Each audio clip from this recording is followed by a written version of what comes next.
Je serai assez bref. Je voudrais Très juste bref. dire... Non, je serai assez bref. Je voudrais juste dire que il me semble que ça s'est pas mal passé. 15 sur 20. Pas plus, mais pas moins. La seconde chose, c'est que vous avez la déclaration.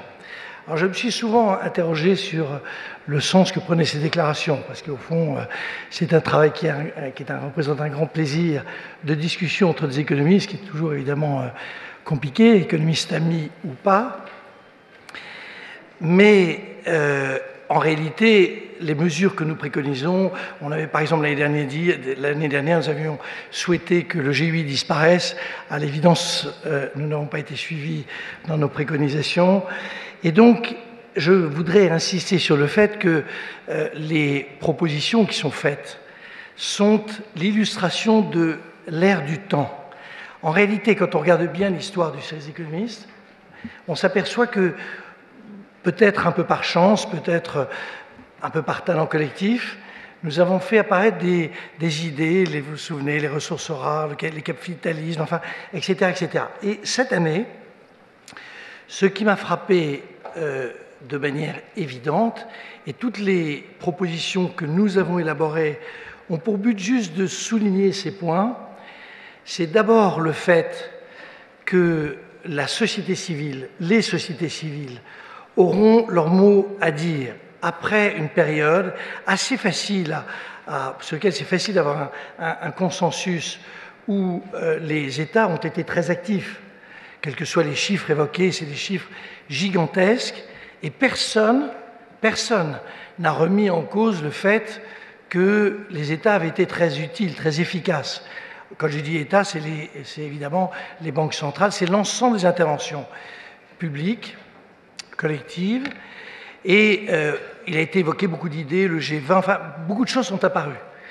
Aujourd'hui, tout ce dispositif, et il est très important je crois, d'avoir un diagnostic assez fort, il est repris dans la déclaration, est confronté à quelques mots évidents, au fond, ceux d'incertitude, ou plus exactement certitude sur le fait que la croissance mondiale va vraisemblablement ralentir. Alors, on peut discuter sur les montants, mais on est dans un mouvement qui est un mouvement difficile. Sur le fait qu'il y a des problèmes d'urgence, c'est ceux que nous connaissons en Europe et aux États-Unis, ça se joue à quelques semaines près. Je crois que Patrick Artus avait beaucoup insisté sur le fait qu'il fallait qu'on rappelle à nos gouvernants, notamment en Europe, que nous sommes confrontés à des problèmes qui se joueront à quelques semaines près, qu'il faut être très réactif. Même chose pour les États-Unis. Problème de perte de crédibilité, qui est absolument évident. Et ça, c'est apparu dans toutes les sessions. On a bien compris qu'au fond, les États, après avoir été glorifiés pendant quelques années, sont aujourd'hui considérés comme coupables d'avoir mal géré des dépenses qu'au fond, nous avions souhaité qu'ils fassent les années précédentes. Mais comme vous le savez, la culpabilité, c'est un sentiment difficile à analyser. Au fond, les problèmes, et le dernier, peut-être la dernière impression, c'est que nous sommes dans des vocabulaires qui sont des vocabulaires inlassablement répétés et évidemment impuissants. Le mot régulation. Je crois que, comme économiste, je participe évidemment, comme chacun de mes camarades, à beaucoup de réunions. Je crois que le mot régulation a dû être employé peut-être dans mon oreille, j'ai l'impression qu'il est employé peut-être 10 000 fois, 15 000 fois, sans que personne ne se dise un instant que ceci permettrait de se traduire dans les faits. Alors, par rapport à ça et par rapport à ce diagnostic, ce qui est aussi apparu, me semble-t-il, c'est l'idée que nous n'avons pas le choix. Il faut redonner à l'action publique, d'ailleurs, le titre même de notre déclaration est en fait assez significatif, c'est redonner tout son sens, redonner toute sa force à l'action publique, mais évidemment pas celle que nous avons connue, ni celle avant la crise, ni celle pendant la crise, redonner ce sens, et au fond, le redonner à travers quelques mesures qui sont annoncées, qui ne verront pas le jour, en tout cas pas rapidement. La première a été évoquée par Jean-Claude Trichet, il a parlé de la génération à venir, donc ça veut dire au moins enfin quelques décennies, mais l'important, c'est que dans cette déclaration, et je vous assure que c'est très important, ces idées ou ces propositions soient reprises. Alors je trouve, il y en a beaucoup, il y a 10 chantiers, il y a 26 ou 27 propositions, mais il y en a 4 qui m'ont frappé et sur lesquels je souhaiterais que vous les reteniez comme étant non pas des propositions totalement réalistes, mais en tout cas des propositions sur lesquelles il va falloir se battre. La première, c'est évidemment transformer nos organisations en organisations qui produisent des communiqués. Vous savez, nous, on fait des déclarations, eux, ils font des communiqués. Faire des communiqués qui ne suffisent pas. Et donc, nous avons souhaité dire que le G20 devait avoir un secrétariat général permanent, c'est-à-dire, alors, est-ce que c'est le FMI, pas le FMI, discussion, mais que cet organisme, en réalité, doit être, non pas, enfin bon, vous savez ce que c'est, mais doit avoir une organisation permanente. Deuxième idée, à un autre niveau, au niveau européen, ce qu'a soulevé comme problème Jean-Claude Trichet, cette idée d'avoir un ministre des Finances. Je n'ai pas compris pourquoi il dit que, certes, il faut changer le traité, mais un traité, ça se change. Je n'ai pas compris pourquoi il dit que pour avoir un ministère de l'économie et des finances européen, il fallait attendre une génération. Moi, je pense que c'est le genre de choses qu'on peut faire très vite, très rapidement, et que nous devons nous battre là-dessus. Sur l'affaire grecque, s'il n'y a pas de ministre, s'il n'y a pas quelqu'un qui est en charge le quotidien du suivi de cette affaire se terminera moyennement. Deuxième proposition, là aussi, nous avons vécu les dernières semaines sur des disputes entre les États et les marchés à travers les agences de notation, et nous avons proposé dans notre déclaration que, en réalité, le G20 propose ou demande au FMI de bien vouloir remplir ce rôle, et vous pouvez me dire oui tout de suite, assure ce rôle d'une notation car le FMI est indiscutable sur ce genre de choses, libre aux agences existantes, les 2,5 ou les 3, d'avoir des positions sur la dette souveraine. Bien entendu, je parle de dette souveraine, mais je crois que la seule chose qu'il faudrait interdire, c'est que les dettes souveraines, que les agences de notation, hors FMI, donnent leur position au moment où un État est l'objet d'un soutien. Je crois que c'est absurde, c'est idiot, ça n'a aucun sens que des gouvernements légitimement élus décident de mettre 200 milliards sur la Grèce et que le lendemain matin, une agence sympathique, par ailleurs, dise que ceci n'est pas jouable. C'est là redonner le pouvoir aux politiques. Sur les problèmes de pauvreté, troisième chose, Monsieur le Premier ministre, vous avez la gentillesse de dire que le sexe économiste, mais c'était beaucoup d'autres économistes français et internationaux, ont signé un appel pour un soutien.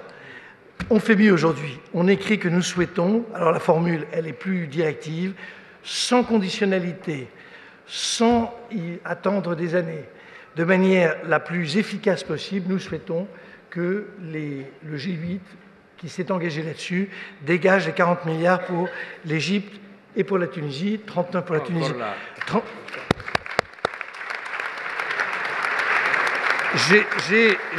J'ai évidemment oublié l'essentiel de la proposition, 39 pour la Tunisie, 1 pour l'Égypte. Troisième, toujours sur... Non, on peut faire plus honnête. Troisième, toujours dans des idées assez simples. Pour la France, on va rentrer dans une campagne électorale assez agitée. Madame Pécresse, tout à l'heure, a parlé beaucoup de fiscalité. Pas lieu, évidemment, ici, d'évoquer le thème. Une minute, Jean-Hervé. Nous avons... Attends, oui. Mais là, maintenant, c'est moi qui prends la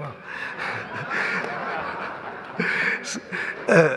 Nous avons, et je termine là-dessus, nous avons d'abord à remercier François-Xavier Pietri de bien faire son boulot. Mais nous avons quand même l'idée que tous les pays européens doivent essayer d'augmenter leur croissance potentielle. Deux sujets parmi d'autres. Le problème énergétique, il est traité de 3 manières différentes dans notre pays. Et le fait que le nucléaire soit traité de manière plus transparente, ça a été évoqué. Et le fait que les énergies renouvelables, qui font l'objet d'un financement aléatoire de la part du gouvernement français, mais c'est la même chose ailleurs, fassent l'objet d'une véritable décision. Et troisième sujet, qui est beaucoup plus, j'allais dire, provocateur, que l'on réouvre le débat sur le gaz de schiste, qui a été traité dans notre pays de manière totalement archaïque. De la même manière C'est comme ça qu'on fera de la croissance.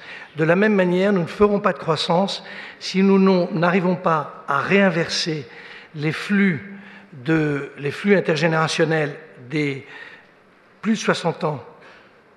Moi, j'avais envie de dire plus de 65 ans, mais plus de 60 ans passera.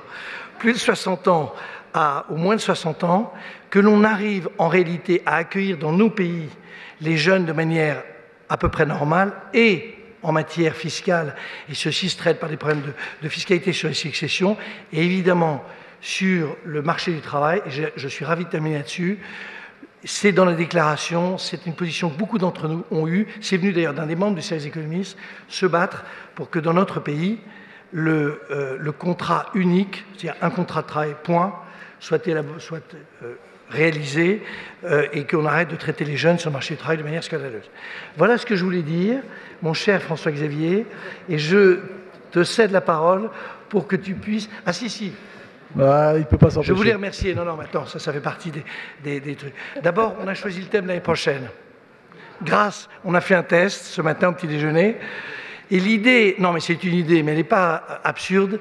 L'idée de dire que la croissance verte serait-elle la solution à l'ensemble de nos problèmes pourrait être un thème assez intéressant. La croissance verte, la croissance soutenable, enfin ce que vous voulez, mais tout ce qui fait énergie, voilà. C'est une bonne idée, c'est une très bonne idée. On peut en prendre une autre, mais celle-là est bonne. Merci. Celle-là est bonne. Je voudrais terminer évidemment, avant de céder la parole à François-Xavier qui la cédera au Premier ministre. Je voudrais juste dire tous les remerciements que nous devons, nous tous, à ces 2 journées et demie formidables qui ont été organisées par les membres du Cercle, les 30 membres du Cercle, qui l'ont fait avec beaucoup d'énergie, de talent et de sens du consensus. Je voudrais évidemment remercier toute l'équipe de l'association des Amis du Cercle, qui est présidée par Bertrand Jacquiat et qui est menée de main de maître par Marie Castin et toute son équipe.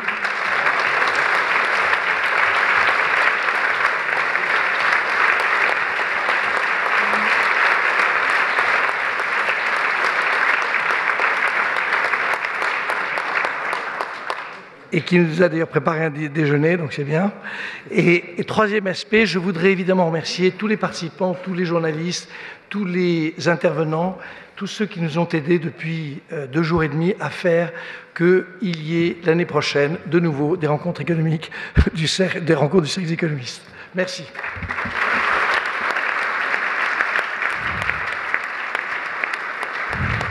Merci Jean-Hervé, et je crois qu'on peut lui aussi un peu l'applaudir, parce qu'il en fait beaucoup.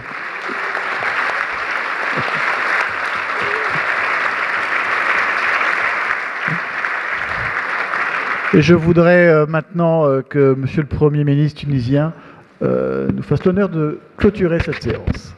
En tout cas, je voudrais sincèrement vous dire que pour moi, c'était une fierté et un privilège d'avoir pu parler, d'être invité, d'avoir pu parler et surtout d'avoir beaucoup entendu. Je voudrais remercier le Cercle des économistes et leur président, le président Lorenzi, pour d'abord avoir réussi ce grand défi de faire une réunion pareille, d'inviter autant de personnes performantes dans le monde, d'avoir écouté, et dans un consensus presque, toutes ces réflexions. Ça, c'est vraiment une gageure et personnellement, je vous le dis très sincèrement, j'ai beaucoup appris. L'expérience s'acquiert tous les jours. Peut-être pour ceux qui nous regardent, je n'ai pas 20 ans ni 60, j'ai 84 ans.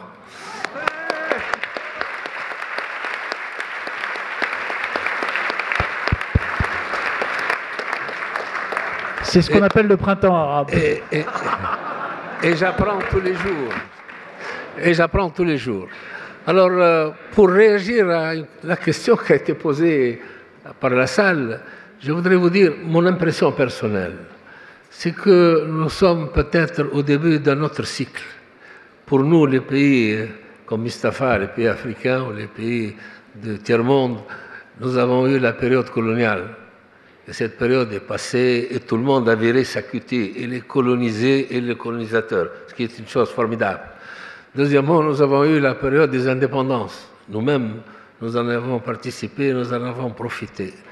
Peut-être que nous avons eu aussi la période, non pas des États, mais la période des chefs d'État.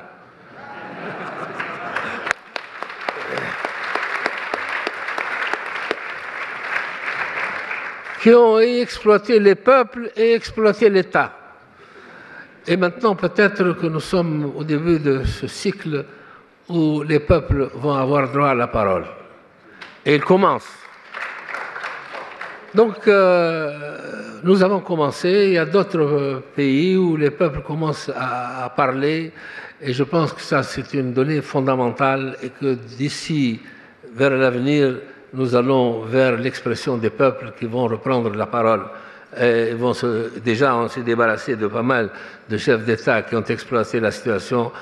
Peut-être ce qui se passe maintenant dans les autres pays qui nous environnent, c'est des combats d'arrière-garde en réalité, et que de toute façon, l'avenir est tracé et pour les peuples et pour les États.